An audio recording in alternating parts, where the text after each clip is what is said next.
السلام علیکم ورحمۃ اللہ وبرکاتہ۔ الحمدللہ رب العالمین والعاقبۃ للمتقین والصلاۃ والسلام علی رسولہ الکریم۔ محترم حضرات، آج جمعرات ہے اور 14 سپتمبر 2023۔ سوالات جو بھی آئے ہیں انشاءاللہ ان کو جواب دینے کی کوشش کریں گے۔ ایک سوال آیا ہوا ہے، اس کو میں نے جان بوجھ کر پہلے رکھا ہے کہ یہ سفر کا آخری چہارشنبے کی حقیقت کیا ہے۔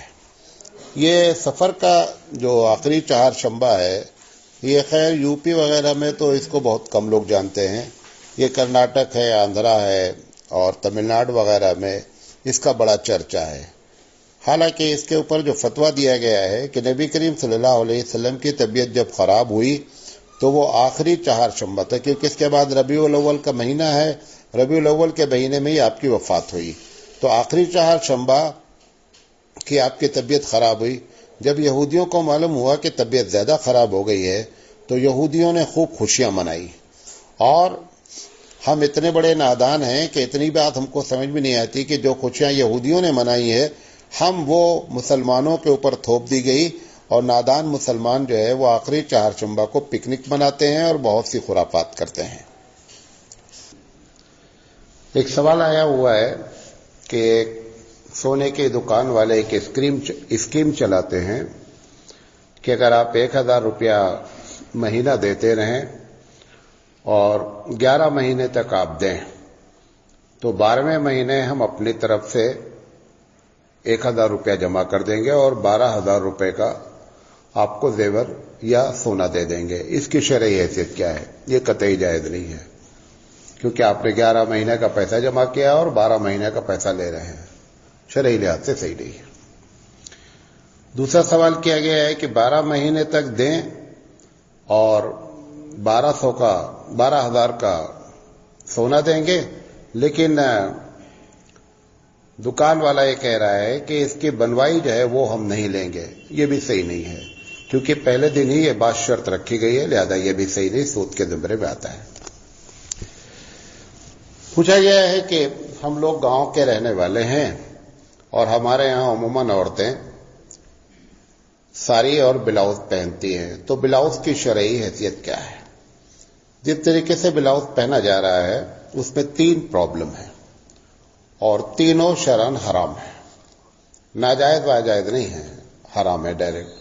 پہلی چیز کیا ہے کہ وہ اتنا کپڑا باریک ہوتا ہے کہ اندر کا کپڑا نظر آتا ہے، لہذا یہ ٹرانسپیرنٹ ہے۔ کوئی بھی کپڑا عورت اگر ایسی جگہ پہ پہنے جو ستر کہلاتا ہے، اگر وہ ٹرانسپیرنٹ ہے تو حرام ہے۔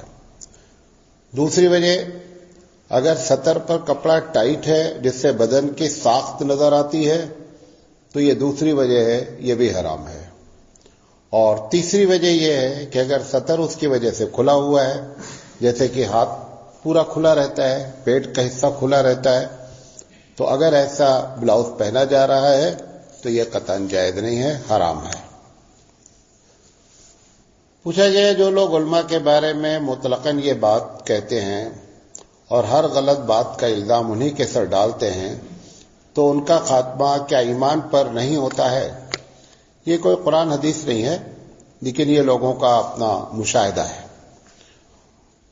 ویسے آپ کو بتا دیں کہ مطلق کسی کے بارے میں یہ کہنا فلاں گاؤں والے خراب ہیں، فلاں ملک والے خراب ہیں، عرب خراب ہیں، یہ کبھی نہیں کہنا چاہیے، کیونکہ وہاں اچھے لوگ بھی ہو سکتے ہیں، اللہ والے بھی ہو سکتے ہیں۔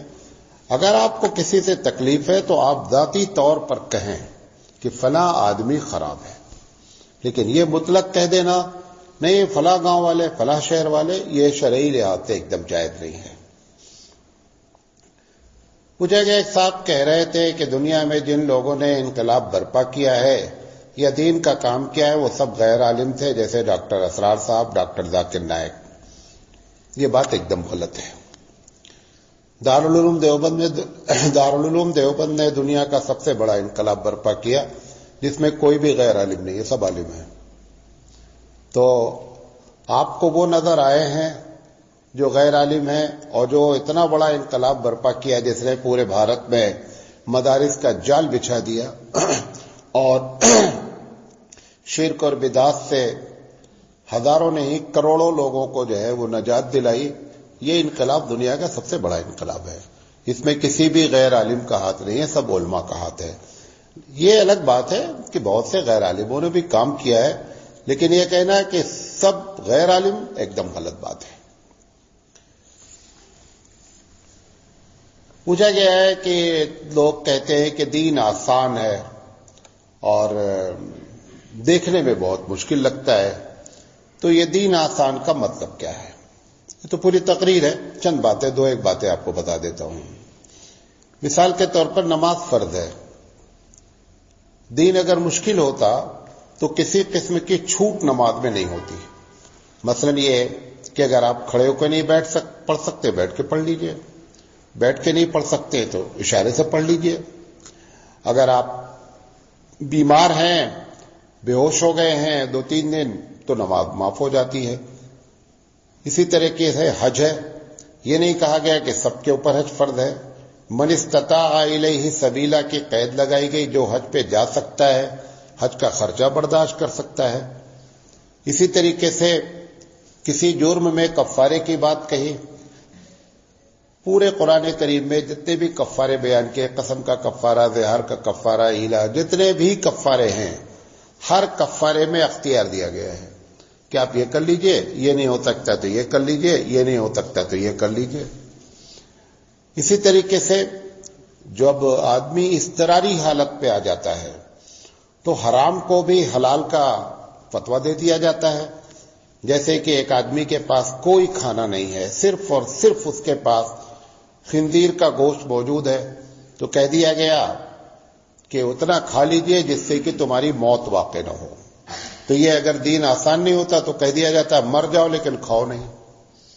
اسی طریقے سے اگر کوئی آدمی زبردستی کسی سے کہتا ہے کہ آپ اسلام کا انکار کریں ورنہ ہم تم کو گولی مار دیں گے, یا گالی دیں, یا اسلام کو گالی دیں, یا قرآن کو غلط کہیں, ایسی حالت میں جو کچھ بھی وہ کر دے گا اس کا کوئی اعتبار نہیں سمجھا جائے گا. اسی طریقے سے بہت سی چیزوں میں, جیسے شراب ہے, شراب کو اس نے تدریجی لحاظ سے حرام قرار دیا ہے. تو اسی طریقے سے جس چیز, غور سے سنیے گا اس پوائنٹ کو, جس چیز کو اس نے ضروری قرار دیا ہے, جیسے مثال یہ فطری ضرورت ہے. مثال کے طور پر شادی ایک انسان کی فطری ضرورت ہے. جتنی رسمیں آپ کرتے ہیں شادی میں, ہر رسم شادی کو مشکل بناتی ہے. لہذا شریعت نے کسی بھی شادی میں کسی بھی رسم کو قبول ہی نہیں کیا. جتنی بھی آپ رسم کرتے ہیں, ایک نہیں, ٹوٹل ہر علاقے والے جان لے, جتنی رسم آپ کرتے ہیں وہ سب غلط ہے. کیوں؟ کیونکہ جب ایک چیز کو ضروری قرار دیا گیا ہے تو اس کو آسان رکھنا شریعت کا کام ہے. مثال کے طور پر آپ کے لیے, سب کے لیے آکسیجن کا لینا ضروری ہے. اللہ نے نہایت آسان رکھا ہے. آپ کو سلنڈر نہیں خریدنا پڑتا آکسیجن کا. یہ مطلب ہے دین و یسرن کا. آپ سمجھتے ہیں دین یسرن یہ ہو کہ 5 وقت کی نماز معاف ہو جائے, روزہ رہے نہیں, زکوٰۃ نہ دینا پڑے, تب دین آسان ہے. یہ مطلب نہیں ہے اس کا. پوچھا گیا مولانا صاحب بہت سے لوگ اس وقت دین کا کام کر رہے ہیں, ہم لوگوں کو کیسے معلوم ہو کہ کون صحیح ہے اور کس کے ساتھ جڑے ہیں؟ بہت طریقے سے کام ہو رہا ہے دین کا. 2-3 باتیں بتا دیتے ہیں. یہ دور فتن ہے, فتنوں کا دور ہے. اللہ کے رسول صلی اللہ علیہ وسلم نے اس میں ایک گائیڈ لائن دی ہے. بہت قیمتی جملہ ہے یہ, جو حبیب مصطفیٰ نے پوری امت پر بڑا احسان کیا. آپ نے فرمایا جب ایسے حالات ہو جائیں گے کہ پکڑ نہ ملے, یہ مولانا صحیح کہہ رہے ہیں, وہ مولانا صحیح کہہ رہے ہیں, سب مولانا صحیح کہہ رہے ہیں, کیا ہو رہا ہے؟ تو آپ صلی اللہ علیہ وسلم نے فرمایا ایسے فتنے کے دور میں آپ یہ دیکھیے گا کہ جو کام تم کرنے جا رہے ہو ثواب کی نیت سے, اس میں دیکھ لینا ما انا علیہ و اصحابی, وہ کام میں نے کیا ہے یا نہیں کیا ہے, میرے صحابہ نے کیا ہے یا نہیں کیا ہے. تو یہ ایک فارمولہ دے کر کے حبیب مصطفیٰ نے حق اور باطل کے درمیان میں ایک لائن کھینچ دی ہے, آپ اس کو فالو کریں. نمبر 2, کام کرنے والوں کو بھی چاہیے کہ اگر کوئی کام سنت سے ثابت نہیں ہے تو اس کو سنت کا درجہ نہ دیا جائے. آپ بولیں کہ یہ میری ضرورت ہے، ہم اپنی ضرورت کے لیے، مثال کے طور پر مدرسہ بنانا ہے، ایک آدمی کہہ رہا ہے کہاں لکھا ہوا مدرسہ بناؤ، یہ ہماری ضرورت ہے. ہم مدرسہ صبح 8 بجے شروع کرتے ہیں، 2 بجے ختم کرتے ہیں، کہاں قرآن حدیث میں لکھا؟ یہ میری ضرورت ہے. ہم نے دین کے لیے اس ضرورت کو سمجھا ہے. دین میں مدرسہ داخل نہیں کیا ہے کہ اگر مدرسہ تعمیر نہیں کیا گیا، 8 بجے شروع نہیں کیا گیا تو گناہگار ہو جائیں گے. تب آپ ہم سے سوال کریں، دلیل مانگیں. تو ضرورت ہے یہ جملہ کہنا چاہیے، سنت نہیں کہنا چاہیے. اسی طریقے سے اپنے ہی کام کو کہ یہی کام دین کا ہے، ہم ہی جو کام کر رہے ہیں دین کا، یہ کہنے کے بجائے یہ کہنا چاہیے کہ ہم جو کچھ کر رہے ہیں یہ بھی دین کا کام ہے. یہ جملے بولنا چاہیے. ایسے نہیں بولنا چاہیے کہ ہمارے علاوہ سب غلط ہیں. یہ جو نظریہ پیدا ہوا ہم صحیح ہیں اور سب غلط ہیں، اسی نے امت کو انتشار میں ڈال رکھا ہے. اسی لیے ہمارے پاس کبھی بھی اتفاق نہیں ہو پاتا ہے. اور جو لوگ اہل سنت والجماعت کے لسٹ میں داخل ہیں ان کی محفل میں جانے سے منع نہیں کرنا چاہیے. مطلب نہیں مولانا سراج صاحب کی تقریر آپ قطعی نہ سنیں. یہ اگر کوئی ایسے باتیں کرتا ہے، اور بہت سے لوگ دیوبندی علماء کی تقریر نہ سنیں، اس کا مطلب یہ ہے کہ تمہارے آدمی کو تم کو اندر سے شک ہے کہ کہیں ایسا نہ ہو کہ ہماری بات اور ان کی بات سننے کے بعد وہ ایک فیصلہ کن فیصلہ لے لے. اس خوف سے جو ہے ترغیب دلائی جا رہی ہے، بات کہی جا رہی ہے کہ آپ ان کی محفل میں نہ جائیں. یہ آپ کے کھوٹ ہونے کی اور باطل ہونے کی دلیلوں میں سے ایک دلیل ہے. واللہ اعلم بالصواب. پوچھا گیا ہے مولانا صاحب، یہ مشہور ہے، ایک صاحب نے کئی سوال کیے، نیٹ سے کہیں سے نکال لیا ہوگا، آج کل تو سب ہوتا ہے، کہ پھٹے ہوئے کپڑے کو بدن پہ پہنے نہیں سلنا چاہیے. بدن کا کپڑا پھٹ گیا ہے، اتارے نہ کپڑا اور یہیں پر جو ہے وہ اس کو سلنے لگے تو عورتیں کہتی ہیں کہ یہ منع ہے. ایک دم غلط بات ہے. اصل میں کیا ہوا ہے کہ بعض چیزوں کو ہماری عورتیں خاص کر بچوں کو سمجھا نہیں پاتی. حالانکہ سلنے میں خطرہ کیا ہے کہ ہو سکتا ہے کہ سوئی جو ہے وہ تمہیں کو چبھ جائے. اب وہ بات بتانے کے بجائے انہوں نے نام کیا دے دیا؟ دین کا دے دیا، تاکہ یہ فوراً مان جائے بات. ایسے دین کا نام نہیں دینا چاہیے، کیونکہ جب بچہ پڑھا لکھا ہوتا ہے پھر آگے تو اس کو یہ سب باتیں کیا ہوتی ہے، بہت کھٹکتی ہیں. پوچھا گیا ہے کہ مولانا صاحب، ایک صاحب سورہ یوسف کے بارے میں بہت سی باتیں کہتے ہیں کہ اس میں بڑا راز ہے اور بڑا اس کے اندر سبق ہے، تو اس میں کیا ایسی چیز ہے؟ ہم نے تو پڑھا تو ہم کو نہیں محسوس ہو رہا ہے. تو پڑھنے والے کے لیے جب تک ایک آدمی علم کا گہرا نہیں ہوگا، یقینی بات ہے کہ سرسری طور پہ پڑھتے جائیے کچھ بھی نہیں ہوگا. منتخب احادیث سال میں لوگ 2-2 3-3 مرتبہ ختم کر دیتے ہیں. میں پچھلے 5 سال ہو گئے شروع کیا ہوں، آج تک ختم نہیں ہو رہی ہے. 500 درس دے چکا ہوں اور اس کے باوجود ابھی 1/3 حصے سے زیادہ منتخب احادیث ختم نہیں ہوتی. یہ ہے کہ پڑھنے والا کیسا ہے، اس کے اوپر منحصر ہوتا ہے. تو اس میں 2-3 باتیں میں آپ کو بتا دیتا ہوں. وہ صاحب جی، سب سے پہلی بات تو یہ ہے کہ اپنے سگے اور خاص کر سوتیلے بھائی حسد کر سکتے ہیں. نمبر 1، بلا جرم بھی کوئی آدمی قید جا سکتا ہے، جیل جا سکتا ہے.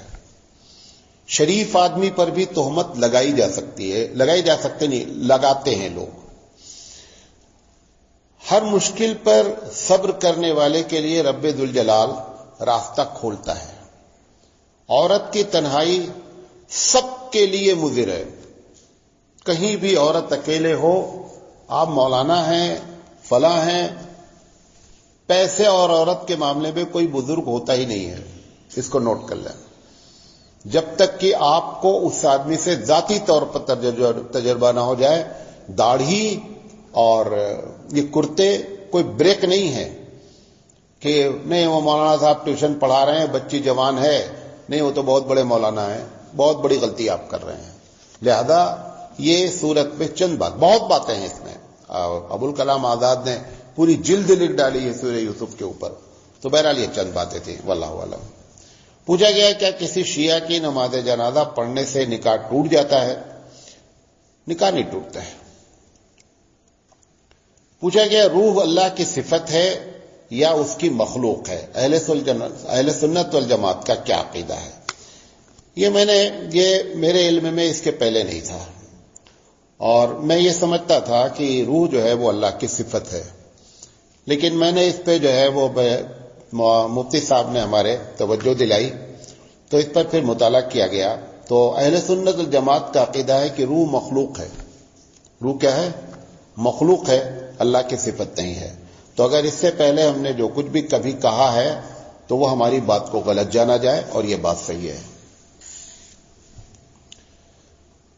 ایک صاحب نے پوچھا ہے کہ مولانا صاحب غیر عالم لوگ تقریر کرتے ہیں تو وقت کا بھی خیال رکھتے ہیں اور بہت ہی مدلل باتیں بھی کرتے ہیں، دونوں باتیں ہوتی ہیں، تو یہ مطلب تو نہیں ہے کہ عالم جو ہے وہ یہ کرتا ہے تو اس کا خیال نہیں رکھتا، یہ معنی تو نہیں نکالنا چاہیے، لیکن یہ ایک حقیقت ہے کہ غیر عالم کو ہر وقت اپنے احساس کمتر نہیں ہے، اپنی کم علمی کا ہر وقت ان کو احساس ہوتا رہتا ہے، لہذا وہ خوب تیاری کر کے تقریر کرتے ہیں۔ یہ ہم لوگ جو ہے جو 10-15 سال پڑھ کر کے آئے ہیں، اسی میں سے کوئی اپنا اٹھا لیتے ہیں اور چھوڑ دیتے ہیں، لہذا ہماری تقریروں میں اس وقت دم کم ہے بنسبت ایسے لوگوں کی جو غیر عالم ہے اور تیاری کر کے۔ اگر ہم تیاری کر کے کریں تو ان سے 10 گنا اچھی کریں گے، یہ بھی آپ کو بتا دیں، کیونکہ علم ہمارے پاس پہلے سے موجود ہے، صرف ہم کو کیا کرنا ہے، اس کو ترتیب دینا ہے۔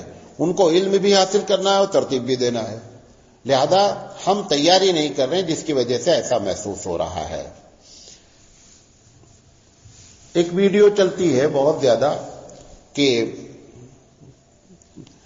اگر آپ یہ چاہتے ہیں کہ آپ کو آخری وقت میں کلمہ نصیب ہو تو آپ اللہ سے کہہ دیجئے کہ اللہ میں آپ کو یہ کلمہ بطور امانت دیتا ہوں، اور جب میں مرنے کے قریب ہو جاؤں تو میری امانت واپس کر دینا، اور اللہ کبھی بھی امانت میں خیانت نہیں کرتا۔ تو یہ جو ترغیب دلائی جائے اس کی کیا حیثیت ہے؟ اس کی کوئی حیثیت نہیں ہے، اس کی کوئی حیثیت نہیں ہے۔ یہ اگر ایسی بات ہوتی، آپ کو یہ بتا دیں، سب سے زیادہ ہمارے نبی صلی اللہ علیہ وسلم کو ہماری فکر ہے۔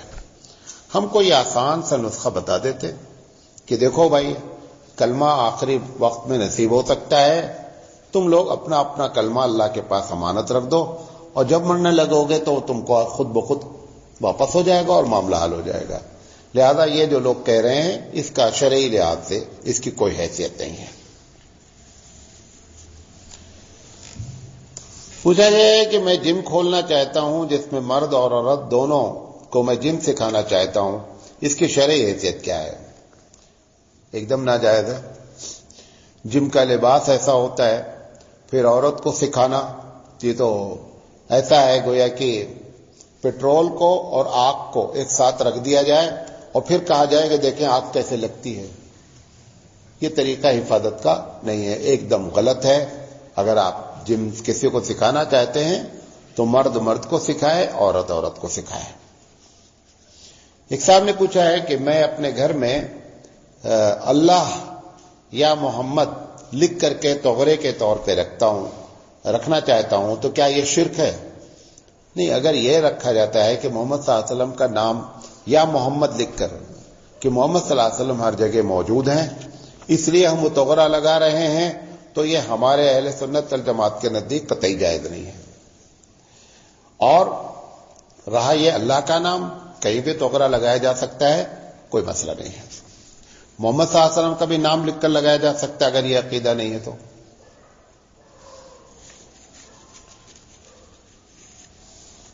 پوچھا گیا ہے کہ عورت حیض کی حالت میں نماز نہیں پڑھ سکتی، قرآن نہیں پڑھ سکتی ہے، مسجد نہیں جا سکتی ہے، لیکن حیض کی حالت میں حج کیسے کرے گی؟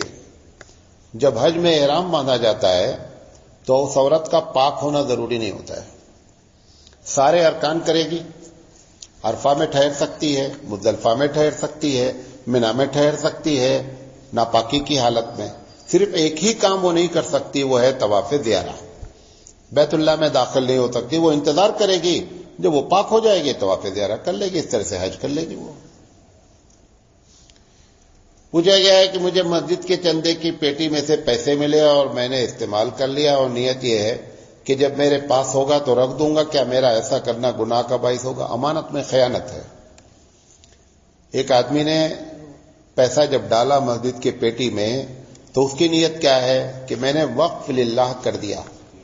وقف للہ کو ذاتی طور پر استعمال کرنا جائز نہیں ہے۔ مولانا تھانوی رحمۃ اللہ علیہ کا ایک واقعہ ہے چھوٹا سا۔ مولانا تھانوی تھانہ بھون میں جہاں مسجد ہے مولانا کی، ابھی بھی ہے وہ، تو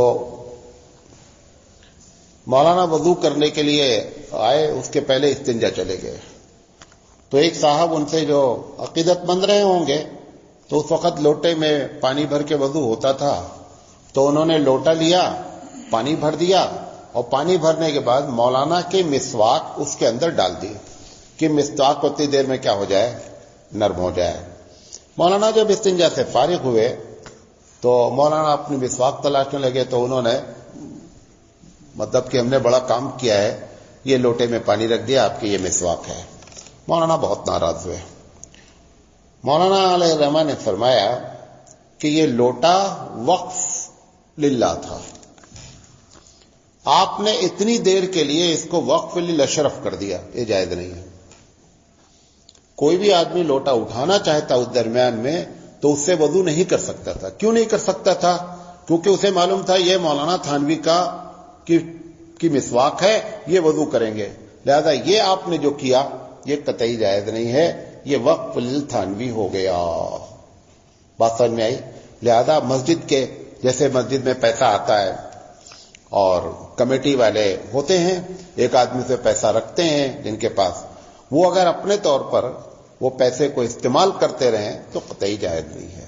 وہ پیسہ امانت ہے، اس کو ویسے ہی مسجد کے مصارف میں استعمال ہونا چاہیے۔ پوچھا گیا دنیا کی محبت غالب آ رہی ہے، اس سے کیسے بچیں؟ دیکھیں، موت کا مراقبہ کریں، ہفتے میں ایک مرتبہ بیٹھ جائیں، 1 منٹ 2 منٹ، اور اپنی موت کو یاد کریں، اور یاد کرنے میں یہ دیکھیں کہ اگر ابھی ہم مر جائیں اور اللہ تعالیٰ پوچھے کہ کون سا ایسا عمل ہے جس کے ذریعے تم اپنی نجات مجھ سے امید رکھتے ہو، تو جواب دے سکیں۔ قبر کو سوچیں، موت کو سوچیں، دنیا کی بے رغبتی پیدا ہوگی، نمبر 1۔ نمبر 2، کبھی کبھی قبرستان جائیں اور ایسی قبر پہ نہیں جائیں کہ جس پہ اتنی رونق ہو کہ آپ کی تمنا ہو کہ کاش میں اندر ہوتا، ایسی قبر پہ نہیں جائیں، بوسیدہ قبر پہ جائیں اور جا کر کے کھڑے ہوں اور سوچیں کہ میں بھی ایک دن اس کے اندر ہوں گا اور یہی میری حالت بھی ہوگی۔ آپ اس پہ جا کر کے، اللہ کے رسول نے کیا فرمایا کہ زوروا مقابرکم لتذکر الموت، چادر چڑھانے کے لیے قبرستان جانے کے لیے نہیں کہا گیا ہے، زوروا مقابرکم، لوگوں مقبرہ قبرستان جایا کرو، لتذکر الموت، تاکہ اب تم کو اپنی موت یاد آئے۔ اس موت کو یاد کرنے کا ایک طریقہ کیا ہے کہ قبرستان جانا چاہیے۔ اور اسی طریقے سے قرآن مجید کی وہ آیتیں جو آخرت پر ہیں، خاص کر مکی آیتیں، مکی صورتیں، ان کا مطالعہ کیا جائے، پھر اس کا ترجمہ دیکھا جائے، پھر اس کی تفسیر دیکھی جائے، تب دنیا کی بے رغبتی پیدا ہوگی۔ ایک اور طریقہ بھی ہو سکتا ہے جو قرآن میں ذکر ہے کہ یا ایھا الذین آمنوا اتقوا اللہ وکونوا مع الصادقین، کہ لوگوں اللہ سے ڈرو، تقوی اختیار کرو، اور طریقہ بتایا گیا ہے کہ اچھے لوگوں کے ساتھ اٹھنا بیٹھنا کرو۔ آپ دیکھیں کہ دن بھر ہمارا ساتھی ہم سے بات کیا کرتا ہے، بات دنیا کی کرتا ہے، پلاٹ کی کرتا ہے، فلاں ایسا ہو گیا، یہ گویا غلط ساتھی آپ نے اختیار کیا ہے، یہ آپ کو دنیا میں مزید مصروف کرے گا۔ اگر وہ آخرت کی باتیں کرتا ہے، اللہ رسول کی باتیں کرتا ہے، تو اس کا مطلب یہ ہے کہ آپ نے صحیح ڈاکٹر پکڑا ہے، اور اگر آپ کو ایسی باتیں دن بھر وہ کرتا رہتا ہے تو ڈاکٹر چینج کریں، تب جا کر کے جو ہے وہ دنیا کی بے رغبتی پیدا ہوگی۔ ایک صاحب نے پوچھا ہے کہ جب ہم کوئی سفر کرتے ہیں، مسافر بنتے ہیں، تو اس میں 48 میل کی بات ہے کہ 48 میل کا سفر ہو. وہ 48 میل ہمارے گھر سے شمار کی جائے گی یا کہاں سے شمار کی جائے گی؟ اب جیسے بعض بڑے شہر ہیں، اب جیسے ہبلی ہے، ہبلی نکلتے نکلتے نکلتے 10 کلومیٹر کے بعد ہبلی ختم ہوتی ہے. وہ 48 میل وہاں سے مانا جائے گا جہاں سے آپ کا شہر ختم ہوا ہے. اور اس کا آسان سا طریقہ یہ جان لیں کہ کارپوریشن جہاں ختم ہوئی ہے، سمجھانے کے لیے بول رہا ہوں، ہبلی کی کارپوریشن جہاں ختم ہو رہی ہے، اس کا مطلب یہ ہے کہ یہاں سے مان لیا گیا کہ شہر کیا ہو گیا ہے، ختم ہو گیا ہے. اور جس شہر جا رہے ہیں اس کی کارپوریشن جہاں سے شروع ہو رہی ہے، وہاں کے درمیان میں اگر 48 میل یعنی 78 پکڑ لیجئے کہ اگر 78 کلومیٹر کا سفر ہوگا تو اس کا مطلب یہ ہے کہ اب آپ مسافر ہیں. اپنے گھر سے آپ نے شمار کیا 12 کلو شہر میں چلتے رہے، 12 کلومیٹر، یہ نہیں مانا جائے گا. اس طریقے سے جوڑنا چاہیے. پوچھا گیا ہے کہ ہم لوگوں کو بچپن سے بتایا گیا ہے کہ جب کوئی کافر کی موت ہو جائے تو پڑھنا چاہیے فی نار جہنم خالدین فیہا ابدا. یہ کہاں تک صحیح ہے؟ یہ ایک دم غلط ہے. کسی کے بارے میں کوئی نہیں جانتا کہ کون آدمی جہنم میں جائے گا اور کون جنت میں جائے گا. ہو سکتا ہے کہ جس کو تم کافر سمجھ رہے ہو آخری وقت میں توبہ کر لیا ہو، اسلام قبول کر لیا ہو. لہذا یہ نہ ہمارا اسلامی طریقہ ہے، نہ اخلاق ہے، نہ اصول ہے. یہ جملہ کہیں نہیں پڑھنا. دوسرے اسی صاحب نے پوچھا ہے تو کیا پھر ان کے لیے انا للہ و انا الیہ راجعون پڑھا جا سکتا ہے کہ نہیں؟ دیکھیں، انا للہ و انا الیہ راجعون کوئی دعا نہیں ہے، دعائے مغفرت نہیں ہے. اس کا جو ترجمہ ہے اس میں کوئی دعا نہیں ہے. لہذا اگر کوئی پڑھنا چاہے کسی کافر کے موت پر بھی اطلاع ملنے پر تو پڑھ سکتا ہے.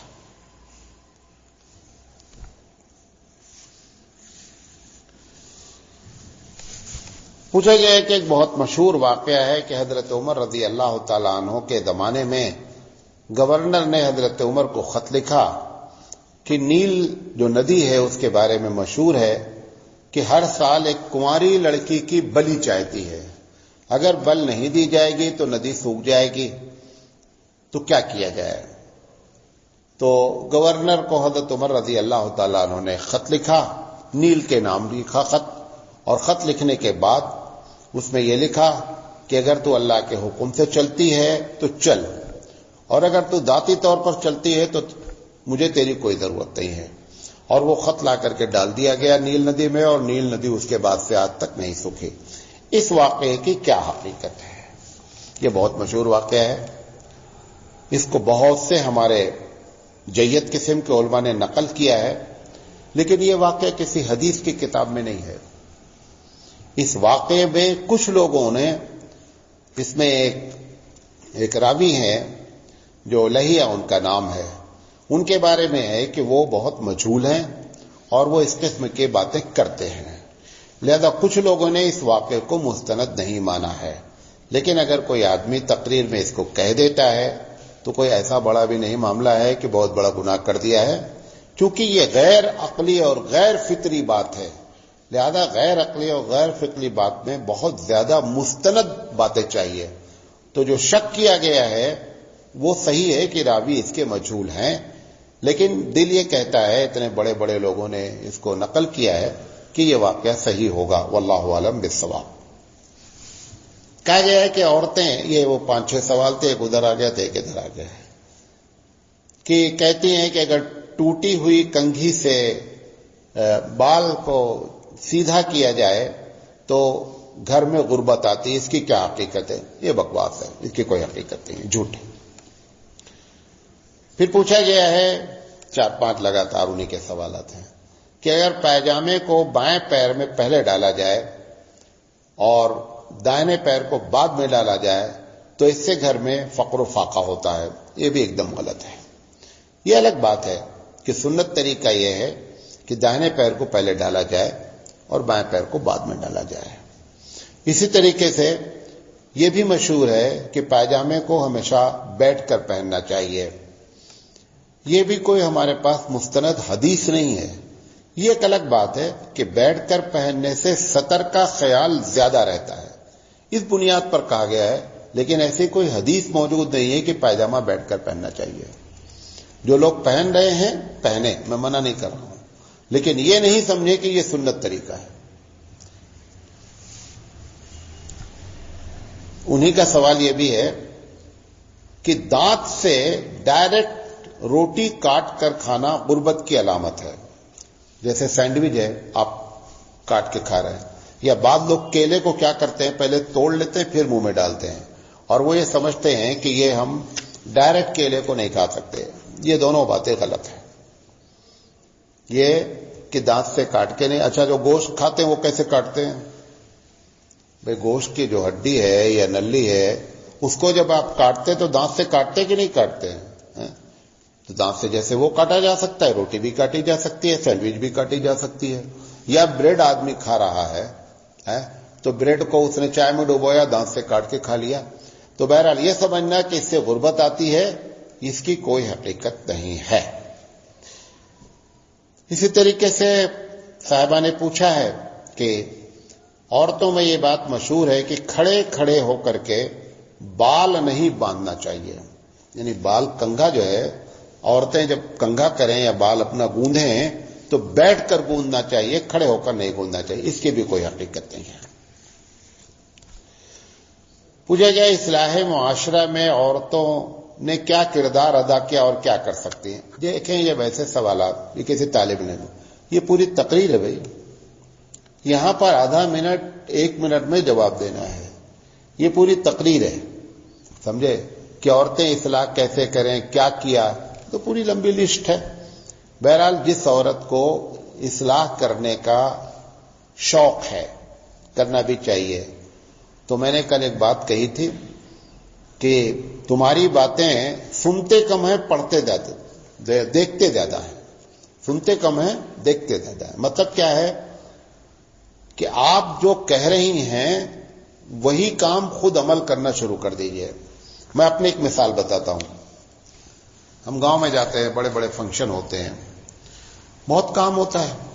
اتنا کام ہوتا ہے کہ بچے تو جیسے آپ ہیں، ابھی ہم کھڑے رہیں گے تو آپ بہت محنت سے کام کرتے رہیں گے. میں ہٹ جاؤں گا تو آپ گولی دے کر کے روانہ ہو جائیں گے. تو گاؤں کے لڑکے بھی ہی کرتے ہیں.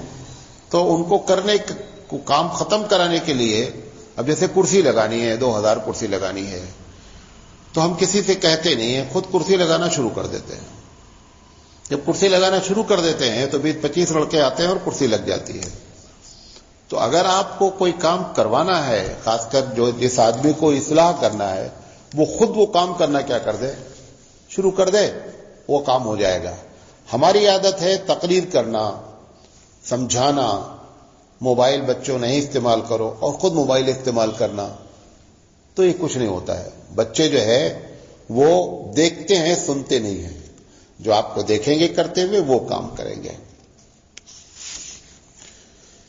ایک صاحب نے پوچھا کہ امام صاحب نے عصر کی نماز میں چوتھی رکعت میں، امام صاحب عصر کی نماز تھی، چوتھی رکعت میں بیٹھے تھے کہ کسی صاحب کو شک ہوا اور انہوں نے امام صاحب کو لقمہ دے دیا، کہ مطلب یہ تیسری رکعت ہے، اور امام صاحب نے لقمہ لیا اور کھڑے ہو گئے. کھڑے ہونے کے بعد اب امام صاحب کو یہ یقین ہوا کہ نہیں، میں جو کیا یہ غلط کیا، میں 4 رکعت میری ہو گئی تھی.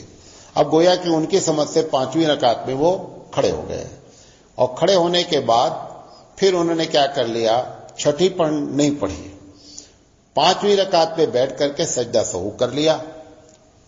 تو ان کی نماز ہوئی یا نہیں ہوئی؟ دیکھیے، اگر چوتھی رکعت میں، احناف کا مسئلہ کیا ہے، چوتھی رکعت میں اگر اتنی دیر وہ بیٹھے رہے جس میں اتحیات پڑھا جا سکتا تھا اور پھر لقمہ لے کر کھڑے ہوئے ہیں تو کوئی مسئلہ نہیں ہے، نماز ان کی ہو گئی. اور اگر یہ کرتے کہ 5 جب معلوم ہو گیا تھا کہ 5، کیونکہ سجدہ سہو کیا تو اس کا مطلب ان کو معلوم ہو گیا کہ ہم نے 4 صحیح پڑھی تھی، یہ 5ویں کا جو بات کہی گئی تھی وہ غلط کہی گئی تھی. تو ان کو چاہیے تھا کہ چھٹی رکعت کر لیتے اور سجدہ سہو کر لیتے، اور 2 رکعت ان کے نفل ہو جاتی اور 4 رکعت کیا ہو جاتی، فرض ہو جاتی. کوئی مسئلہ ہی نہیں تھا. واللہ اعلم. پوچھا گیا اگر کوئی آدمی نشے کی حالت میں کفریہ الفاظ بول دے تو کیا وہ ایمان سے نکل جائے گا؟ سب سے پہلے یہ سمجھ لیں نشہ کہتے کسے ہیں؟ نشے کی الگ الگ اسٹیج ہے. ایک آدمی جب نشہ جسے کہتے ہیں کہتا ہے کیا بہترین زمین اللہ نے بنائی ہے، اوپر دیکھتا ہے، نیچے دیکھ کے بولتا ہے کیا آسمان ہے، اس کا مطلب یہ واقعی میں نشے کی حالت میں. بیوی کو دیکھتا ہے کہتا ہے اماں خیریت سے ہیں، اماں کو بولتا ہے ڈارلنگ کدھر جا رہی ہیں.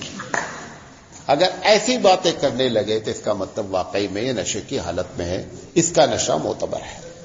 اور رہا یہ 100 کی نوٹ دیتا ہے، کہتا ہے کہ 50 کی پیا ہے 50 واپس کر، اس کا مطلب یہ اوریجنل نشے میں نہیں ہے.